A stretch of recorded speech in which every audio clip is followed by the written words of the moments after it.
व्हिडिओमध्ये मी रुपाली तुमचं खूप खूप स्वागत करते। आज आपण पुरणपोळीची रेसिपी बघणार आहोत। पुरण न वाटता करण्याची सोपी पद्धत बघणार आहोत। इथे डाळ घेतलेली आहे, इथे चण्याची डाळ घेतली आहे, पाव किलो मी चण्याची डाळ घेतलेली आहे। ते आपल्याला इथे स्वच्छ पाण्याने धुवून 7 ते 8 तास भिजत ठेवलेली होती।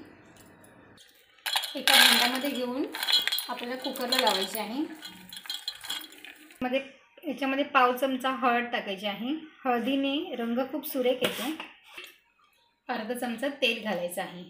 तेलाने आपली डाळ खूप मऊसूत शिजून येते। थोडंसं पाणी घालायचं आहे आपल्याला। इथे कुकरला लावायचे आहे आणि आपल्याला इथे 6 ते 7 शिट्या काढून घ्यायच्या आहेत। कुकर आपल्याला थंड झालेला आहे, आपण चेक करूया। डाळ आपली चांगली शिजलेली आहे बघा, अशी मऊसूत शिजलेली आहे बघा। त्यातलं पाणी आपण आता काढून घ्यायचं आहे। पाणी पूर्ण काढायचं आहे आपल्याला। हे पाणी जे आहे ना, यापासून आपण कटाची आमटी करू शकतो। हे मॅशर घेतलेलं आहे आपण, या मॅशरने आपण ह्याला असं पूर्ण मॅश करून घेणार आहोत डाळीला। थोडं बारीक करून घ्यायचं आहे।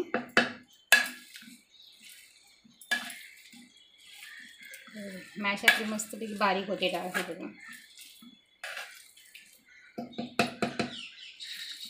असं केल्याने आपल्याला वाटण्याची गरज लागत नाही।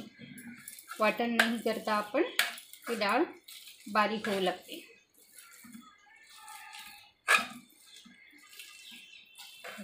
बघा डाळ आपली आता अशी बारीक झालेली आहे।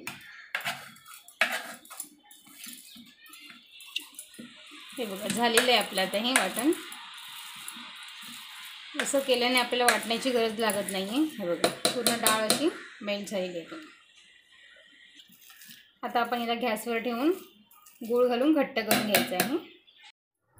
याच्यामध्ये आपल्याला 1 वाटी मी गूळ टाकलेला आहे। गुळाचं माप कसं घ्यायचं माहिती आहे का? 1 वाटी जर डाळ असेल ना, तर 1 वाटी आपण गूळ घेणार आहोत।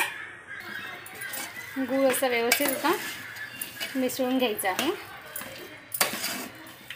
जसं जसं आपण आता हे गरम होईल ना, तसं थोडंसं मिश्रण आपलं हे पातळ होईल आणि पुन्हा ते घट्ट होईल। गूळ घातल्यामुळे हे मिश्रण पातळ होते। गूळ आपला तर व्यवस्थित मेल्ट झालेला आहे बघा। थोड्या वेळानंतर हे पाणी पूर्ण काही घट्ट व्हायला लागेल। याचं पूर्ण पाणी आटून जाईल। गुळाला जे पाणी सुटतं ते पूर्ण आटलं जाईल। हे बघा आता मिश्रण आपलं असं घट्ट झालेलं आहे। घट्ट झालेलं आहे। पुरण आपलं झालं की नाही कसं ओळखायचं? हे बघा असं घट्ट एकसर होतं आहे, गोळा होते आपल्या याचा, म्हणजेच आपलं हे मिश्रण झालेलं आहे। अजून एक प्रकार म्हणजे आपण ज्या उलटीने आपण ढवळतो ना, तसं स्थिर राहिलं पाहिजे। जो चमचा किंवा उलटा असेल त्याने केलं तरी असं स्थिर राहिलं पाहिजे, म्हणजेच आपलं पुरण हे झालेलं आहे। याच्यामध्येच आपल्याला आता वेलची पूड टाकायची आपल्याला याच्यामध्ये, आणि थोडी जायफळ, असं व्यवस्थित मिक्स करायचं आहे।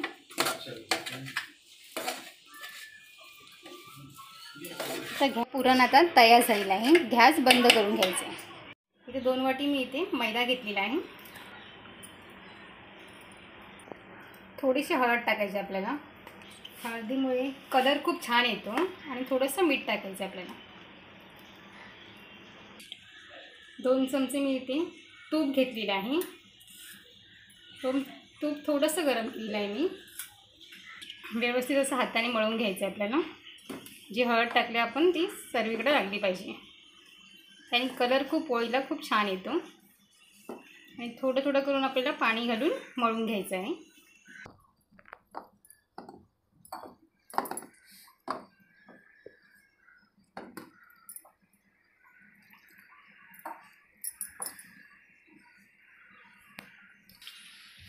असं मऊसर गोळा करायचा आहे, जास्त घट्ट पण मळायचा नाही आहे हा। थोडंसं तेल घ्यायचं आहे आपल्याला, असं व्यवस्थित मळायचं तेलाने।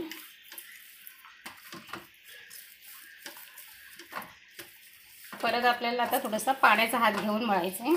असं हे 2-3 वेळा करायचं आहे आपल्याला.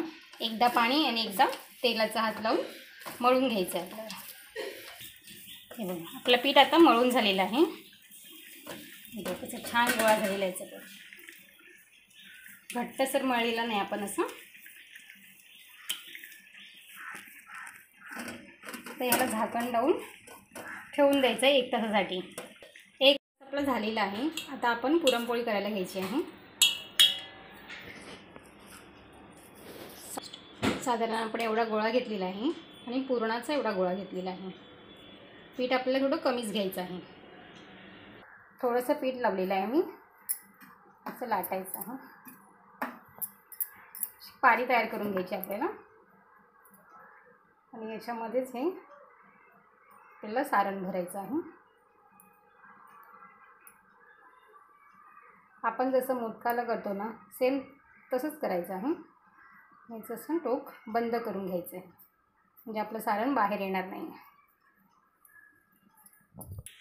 दाबून आपल्याला आता असं लाटून घ्यायचं आहे. थोडं पीठ लावायचं आहे आपल्याला. असं लाटून घ्यायचं आहे.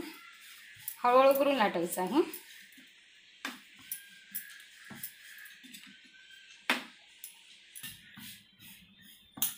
आपली आता ही पोळी तयार झालेली आहे. हे बघा कुठेही अशी पुरण बाहेर आलेलं नाही आपलं.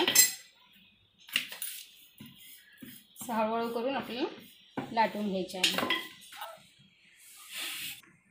तवा आपला आता गरम झालेला आहे. आपलं पोळी याच्यावरती टाकून घ्यायची आहे. हे बघा एक साईडनं आपल्याला इथे असं पोळीवरती बबल्स यायला लागलेले आहेत. आता आपल्याला पलटी करूनच घ्यायची आहे. शक्यतो हातानेच पलटी करायची आहे म्हणजे आपली पुरणपोळी फुटणार नाही. वरून आपल्याला तूप लावायचं आहे. सर्व बाजूने तूप लावायचं आहे.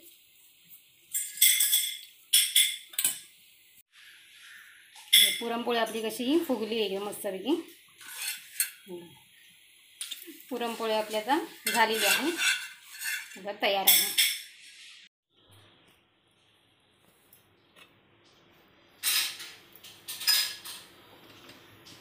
थोडेसे बबल्स दिसले पाहिजेत. त्याच्यानंतरच आपल्याला ही पलटी करून घ्यायचं आहे. बबल्स आपले आलेले आहेत तर आपल्याला ह्याला पलटी करून घ्यायचं आहे. वरून आपल्याला तूप लावायचं आहे. अशा प्रकारे सर्व पोळ्या आपण ह्या करून घेणार आहोत. तुम्हाला ही रेसिपी कशी वाटली मला कमेंट्स करून नक्की सांगा. आवडल्यास लाईक करा, शेअर करा आणि माझ्या चॅनलला तुम्ही नवीन असाल तर सबस्क्राईब करायला विसरू नका. पुन्हा भेटूया अशाच एका नवीन रेसिपीमध्ये. तोपर्यंत मस्त खा आणि स्वस्त राहा.